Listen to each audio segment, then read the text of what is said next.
मेरा नाम डॉक्टर स्वर्चला है। मैं जीवा फर्टिलिटी सेंटर्स में साइंटिफिक डायरेक्टर हूँ। टेस्टोस्टेरोन लेवल्स जब पुरुषों में कम होते हैं तो इनफर्टिलिटी का भी प्रॉब्लम हो सकता है। टेस्टोस्टेरोन एक इम्पॉर्टेंट हार्मोन है जो पुरुषों में बहुत इंपॉर्टेंट रोल प्ले करता है मेल सेक्सुअल कैरेक्टरिस्टिक्स डेवलप करने के लिए, रिप्रोडक्टिव फंक्शन के लिए और स्पर्म प्रोडक्शन के लिए। लो टेस्टोस्टेरोन, जिसे हाइपोगोनाडिज्म भी बोला जाता है, बहुत सारे कारणों की वजह से हो सकता है, जिसका एक बहुत बड़ा नेगेटिव इम्पैक्ट पड़ता है पुरुषों के हेल्थ और वेल बीइंग पे। यही नहीं, उनके इनफर्टिलिटी का भी कारण ये लो टेस्टोस्टेरोन बन सकता है। आज मैं आपको समझाऊंगी ऐसे कौन से कारण हैं जिससे टेस्टोस्टेरोन लेवल लो हो सकते हैं और लो टेस्टोस्टेरोन लेवल के ट्रीटमेंट ऑप्शंस क्या है।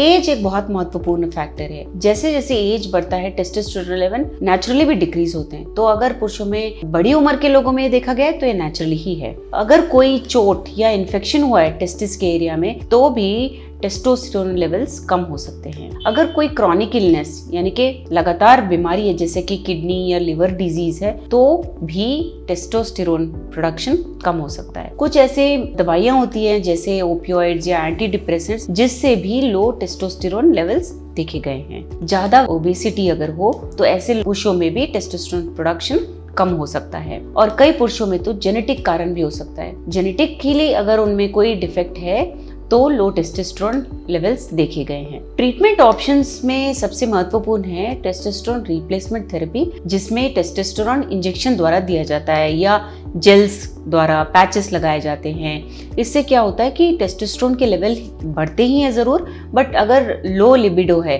या मसल मास कम है, थकावट हो रही है तो ये भी इम्प्रूव होने के चांसेस ज़्यादा होते हैं। इसके साथ ही स्पर्म प्रोडक्शन भी इम्प्रूव होता है।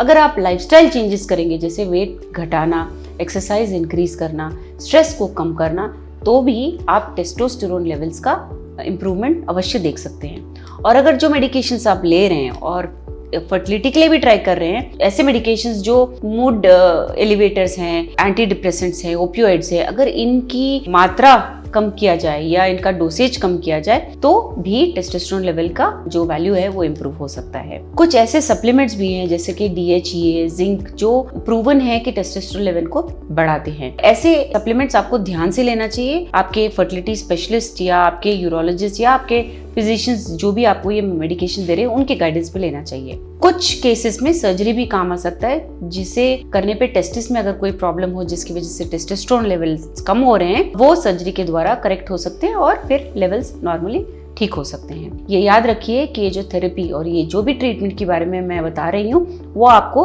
आपके डॉक्टर से ही मशवरा करने के बाद उनके गाइडेंस के अंदर ही करना चाहिए, क्योंकि इसके पोटेंशियल साइड इफेक्ट्स भी होते हैं जैसे कि एक्ने होना, हेयर लॉस, प्रोस्टेट कैंसर का रिस्क इंक्रीज होना। और यही नहीं, ऐसे पुरुषों में तो ये दिया भी नहीं जाता है जिनके मेडिकल कंडीशंस हो जैसे कि प्रोस्टेट कैंसर है ऑलरेडी या हार्ट डिजीज है, ऐसे पुरुषों को ये रिप्लेसमेंट थेरेपी नहीं दी जाती है। इसके बारे में अगर आपको और जानकारी चाहिए, आप जानना चाहते हैं कि आपको कौन सा ऑप्शन वर्कआउट होगा क्योंकि आपके टेस्टोस्टेरोन लेवल्स कम है, अवश्य जीवा फर्टिलिटी सेंटर्स आइए। Thank you. हमने इस वीडियो को बनाने में बहुत मेहनत की है, जरूर हमें सब्सक्राइब और लाइक कीजिए। Thank you.